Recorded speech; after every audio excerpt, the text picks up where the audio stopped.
कि भागवत क्या है। चलो आज आप लोगों को मैं फिर बताता हूँ। भागवत जो है, भागवत में कितने अक्षर होते हैं? 4।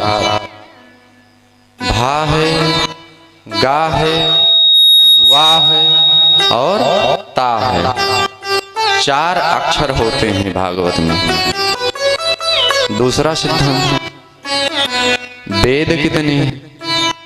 4 है ना? कौन कौन? ऋग्वेद, सामवेद, यजुर्वेद और अथर्ववेद। 4 वेद है ना? इन चारों वेदों को मत करके जो मक्खन निकाला गया है तदरूप भागवत, उसे भागवत कहते हैं।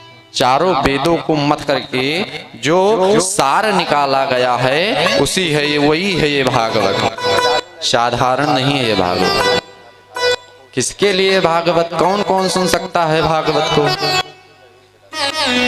वर्ण कितने होते हैं? 4। कौन कौन? ब्राह्मण, क्षत्रिय, वैश्य और शूद्र। ब्राह्मण के लिए भी भागवत है, क्षत्रिय के लिए भी भागवत है, वैश्य के लिए भी भागवत है और शूद्र के लिए भी भागवत है। इस प्रकार से भागवत को सभी श्रवण कर सकते हैं। ये नहीं कि भागवत किसी एक के लिए है। जो चाहे भागवत के शरण में जो भी आ जाएगा उसका कल्याण हो जाएगा। कैसे हो जाएगा? जैसे उनका कल्याण हुआ था, किनका? धुंधकारी का कल्याण हुआ था। परेत था वो ना, लेकिन वो भागवत के शरण में आ गया था तो धुंधकारी का कल्याण हो गया था महाराज। इस प्रकार से भागवत एक पंचम वेद के रूप में माना जाता है। भागवत को पंचम वेद की संज्ञा दी गई है। पंचम वेद निराला भागवत को बताया गया है। और दूसरा सिद्धांत क्या होता है? भागवत को कब पाओगे, कब ग्रहण कर पाओगे? जब आपके अंदर भक्ति होगी तभी तो, जब आपके अंदर श्रद्धा होगी तभी तो।